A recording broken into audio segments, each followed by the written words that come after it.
오늘의 사연 시작합니다. 전업주부인 저는 매일 아침마다 전쟁을 치릅니다.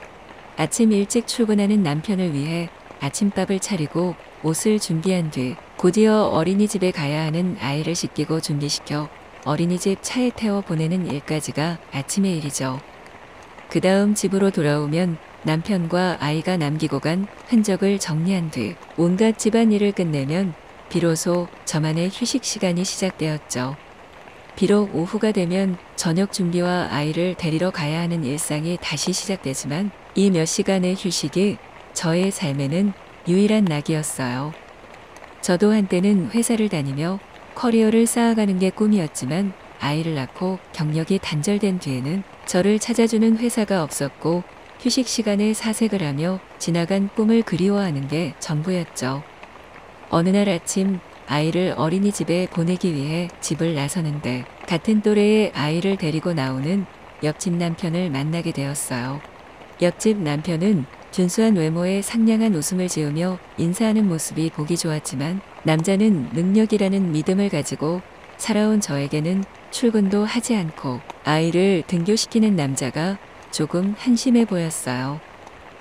무뚝뚝하고 표현은 잘 안 하지만 자기 할 일을 열심히 하며 집안의 풍족함을 가져다주는 제 남편이 새삼 고맙게 느껴졌죠. 그 이후로도 아이를 등하교 시킬 때마다 옆집 남편과 자주 마주치게 되었고 엘리베이터를 같이 탈 때 흐르는 어색한 침묵이 싫었던 저는 안부 인사로 일 안 하고 전업주부를 하시냐고 물었어요. 하지만 옆집 남편의 대답은 제 예상과 완전히 달랐죠.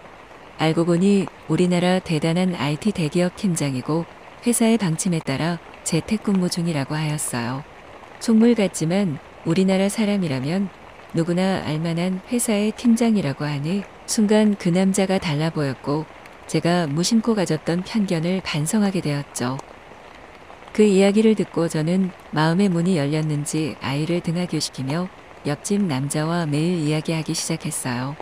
옆집 남편은 유쾌하고 젠틀해서 저랑 이야기가 잘 통했죠. 너무 잘 통하니 이야기가 끊이질 않았고 심지어 하루는 집 앞에 다 와서까지 하던 이야기가 끝나지 않아 집 앞에서 10분 넘게 이야기하다가 서로 아쉬워하며 각자의 집으로 들어가는 일도 있었죠. 마음 같아서는 아무도 없는 집에 초대해 더 이야기하고 싶었지만 남편과 아이를 생각하며 참았어요. 하루하루 옆집 남편과 이야기할수록 제 마음에 이상한 감정이 느껴지기 시작했어요. 옆집 남편과 이야기하고 집에 들어오면 제 아래가 축축해져 있었고 제 남편에게서는 느낄 수 없는 욕정이 타오르기 시작했어요. 그렇게 며칠을 옆집 남자를 생각하며 아무도 없는 집에서 욕구를 혼자 해결하던 중에 저는 이성의 끈을 놓아버리고 용기를 내기로 했어요. 어떻게든 옆집으로 찾아가서 그 남자를 안아버리고 싶었어요. 평소 비누 만드는 취미가 있던 저는 비누 선물을 하기 위한 핑계로 옆집으로 찾아가 버렸죠. 배를 누르자마자 나온 옆집 남편은 비누를 들고 찾아온 저를 보자 당황한 눈빛을 보였지만 이내 무언가를 결심한 듯 집으로 들어오라고 했죠. 비누를 선물하고 차를 마시며 이런저런 이야기를 나누던 중 옆집 남편은 저에게 단도직입적으로 왜 찾아왔는지 물어봤어요. 저는 갑자기 들어온 질문에 당황해서 단지 비누를 선물하고 이야기를 나누고 싶어 왔을 뿐이라고 둘러댔어요. 하지만 대낮에 아무도 없는 집에 찾아온 저의 의도를 몰랐을 리가 없던 옆집 남자는 저에게 솔직하게 말하지 않으니 부탁을 하나 해야겠다고 했어요. 집안일을 한다고 서로 땀을 많이 흘렸으니 선물로 가져온 비누로 서로의 몸을 씻겨주자는 것이었어요. 저는 너무 당황하여 몇 초 동안 아무 말도 못하다가 이내 옷을 벗고 욕실로 가겠다고 했어요. 옆집 남편도 저를 따라 욕실로 들어와 옷을 벗기 시작했죠. 옆집 남자의 몸은 운동을 많이 해서 탄탄했고 제 남편의 겉과 비교할 수 없을 만큼 큰 것을 가지고 있었죠. 우리는 서로의 몸을 만지며 씻겨주기 시작했고 참을 수 없이 타오르는 욕구를 해결하기 시작했어요. 옆집 욕실에서 이 남자와 사랑을 나누고 있다는 사실에 더 흥분했고, 이 남자는 그날 욕실에서 저에게 모든 걸 쏟아내고 말았죠. 그렇게 넘어서는 안 될 선을 넘어버린 우리는 매일 만나 사랑을 나누기 시작했어요. 이미 넘어버린 선인이 보이는 게 없었던 우리는 남편과 아이를 보낸 뒤 집으로 초대해 안방 침대에서 사랑을 나누고, 또 아내와 아이가 없는 옆집 거실 소파에서도 사랑을 나누었죠. 아이를 등교시키고 올라오는 엘리베이터에서부터 서로의 몸을 만지며 집으로 들어가 사랑을 나누는 일이 반복됐어요. 우리는 더 과감해지기 시작했어요. 오전에만 잠깐씩 사랑을 나누는 게 아쉬워 우리는 저녁에 산책을 하겠다고 나와 모텔로 가는 일도 있었고, 그 남자의 차 안에서도 사랑을 나눈 뒤 아무 일 없다는 듯 집으로 돌아가곤 했죠. 제 남편과 문을 나서다 옆집 부부를 만났을 때 저는 남편 몰래 옆집 남편에게 사랑을 담은 눈빛을 보내곤 했어요. 남이 하면 불륜이고 내가 하면 로맨스라는 말이 이렇게 마음에 와닿을 수 없었죠. 얼마 뒤 보이는 것 없이 열정적으로 사랑을 나누며 영원히 행복할 것 같던 우리에게 문제가 생기고 말았어요. 옆집 남편의 재택근무가 끝나버린 것이었죠. 그 남자는 출근을 하게 되었고, 각자 가정에서의 삶이 있었던 우리는 사랑을 나눌 수 있는 시간이 급격하게 줄어들고 말았죠. 저는 병든 닭처럼 무기력해지기 시작했어요.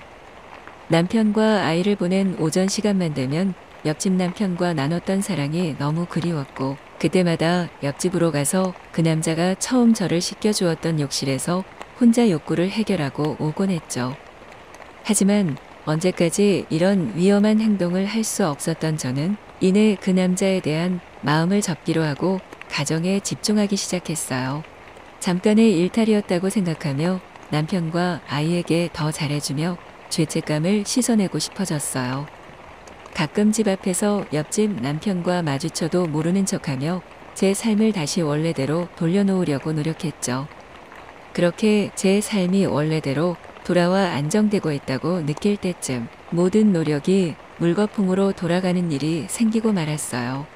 여느 때처럼 남편과 아이를 보내고 차를 마시며 오전 휴식 시간을 보내고 있던 중 현관문 벨소리가 들렸어요. 택배인 줄 알았던 저는 문을 열었고, 그 순간 옆집 남편이 거칠게 저를 몰아붙이며 키스를 했어요. 저는 갑작스러운 키스에 남자를 밀쳐내려 했지만 욕정에 가득 찬 그 몸을 뿌리칠 수 없어서 저의 몸을 맡기고 말았죠. 그 순간 잠들어 있던 제 욕구도 다시 터져버리고 말았고, 처음 욕실에서 나눴던 것처럼 열정적인 사랑을 나누고 그 남자는 저에게 다시 한번 모든 걸 쏟아내 버렸죠.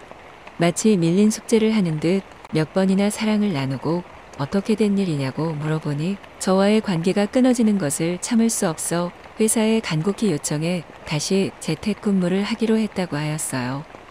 저는 머리가 복잡해졌지만 이내 몸이 이끌리는 대로 옆집 남편과 다시 한번 사랑을 나누었어요. 이 사랑의 끝이 어떨지 모르지만 지금도 거의 매일 우리 집과 옆집을 오가며 위험한 사랑을 나누고 있어요. 누구에게도 말할 수 없고 손가락질을 받아 마땅할 일이지만 저는 로맨스라 믿으며 살아가고 있답니다.